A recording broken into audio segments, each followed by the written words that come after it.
This is something that I felt that I should have addressed early on when the quarantine for this pandemic actually started, because that's actually back when I saw it. But then something came up that basically, I guess you can say, jogged my memory to when this type of statement was made. So I posted this up on my Twitter account on September 17th, 2020, and it reads, "What is it with PC wanting to compare the quarantine lockdown to slavery? I'd rather go through a lockdown than slavery, but this shows their ancestors never truly went through true slavery. Otherwise, they wouldn't make asinine remarks such as that so flowingly." And I had got some responses, mainly from people who follow me, who agree with it, and they, gave their interpretation of it. I'm gonna read a couple of them. Attila the Q said, "Torian, those PCs might want to be careful of the use of that word slavery, because according to prophecies, what was done to the Most High's chosen people will be done to them." Tony Carter said, "They are not used to being told what to do, so they are actually telling on themselves with the notion that Black Americans are supposed to be inherently submissive." And I think that was probably one of the best responses that I did get. It was some other ones right there, but I can't really scroll down on my screen.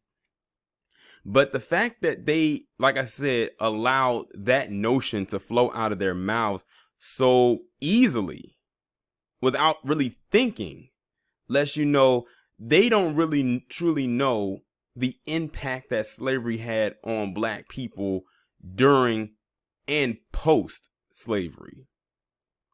And trust me, a lockdown would have been way more easier to deal with.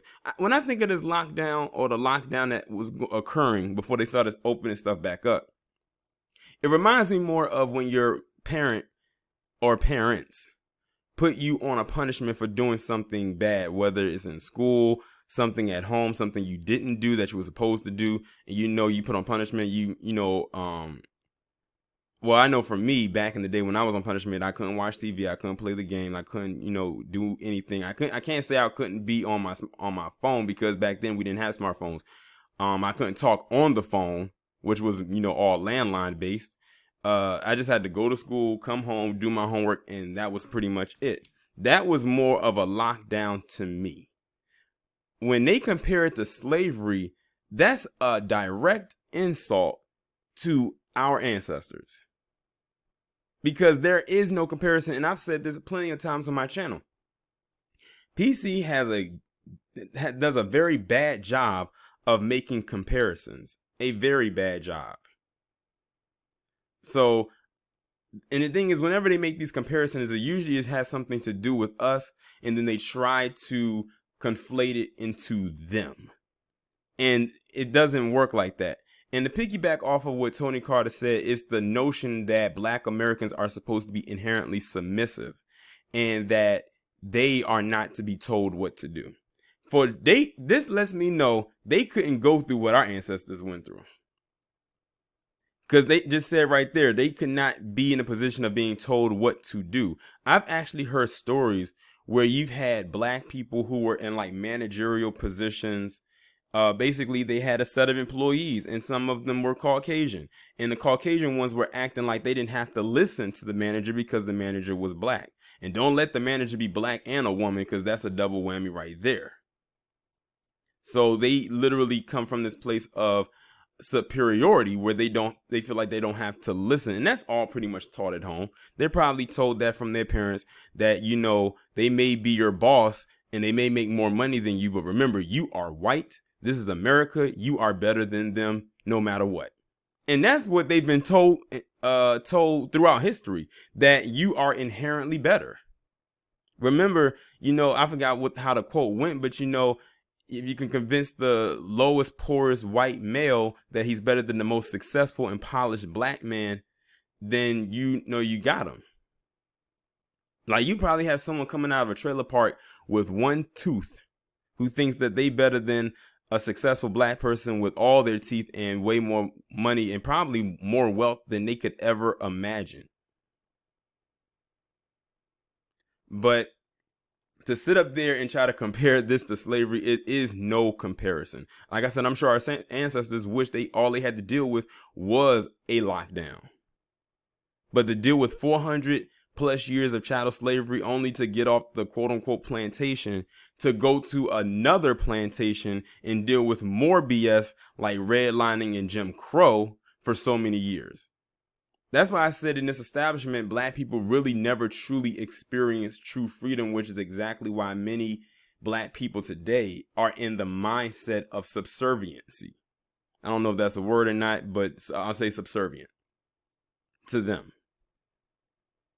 They may try to say that they're not that way, but just listen to their tone. Just back up a little bit and just observe their posture and their tone when it comes to certain things, or whenever you mention certain words or certain actions, and watch how their facial expressions change, their tone of voice changes. Listen, it's not that hard to really bring that element out of them. Trust and believe. I be getting trolls coming to my channel all the time acting a fool in the comment section. If y'all knew how powerful and elite my block button was when it comes to them with the stuff that I be saying. And sometimes the stuff don't even be about them. So it's just weird. But they think that it is about them. Trust me, PC, you're not that flattering. If I do talk about you, it's a reason.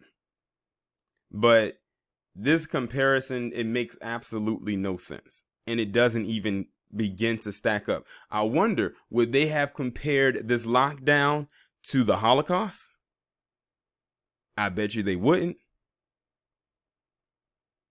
Now, since they want to compare this lockdown to slavery so much, because now they apparently know slavery did happen, they can find a way of cutting that check. Because now that means they acknowledge it, right? They acknowledge that slavery did in fact exist. But see, they'll say, no, when we say slavery, we're talking about indentured servitude. Wait a minute, indentured servitude and chattel slavery were two different things. Hell, my ancestors would rather have gone through indentured servitude rather than chattel slavery, because all they had to do was work to pay off a debt. And after that debt was paid, they were able to go back to their lives.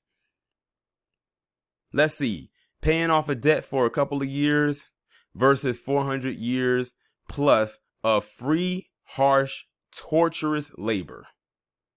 There is no comparison.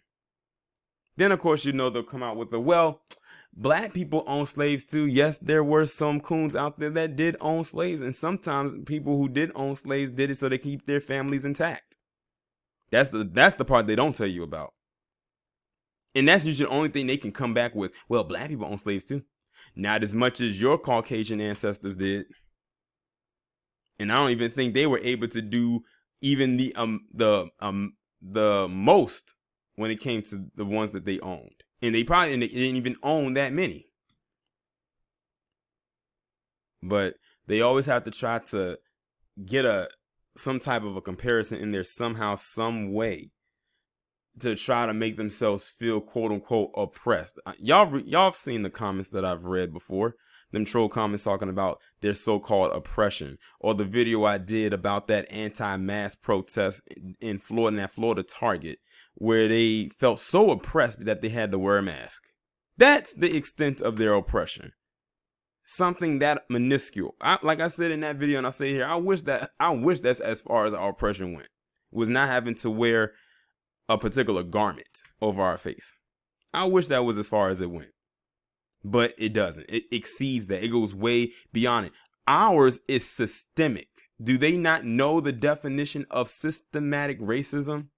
Apparently they don't, because theirs, as far as it goes, is calling someone the N-word, or calling someone a monkey, or doing blackface. Theirs is more physical. When we say systematic, we're talking about something that is rooted and embedded through the fabric of America.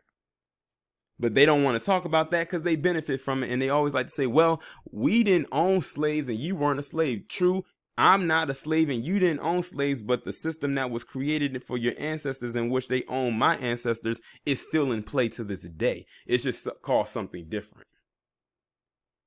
And see, me even talking about this probably offends them too, because they don't want us knowing our history. That's why they didn't want us to read.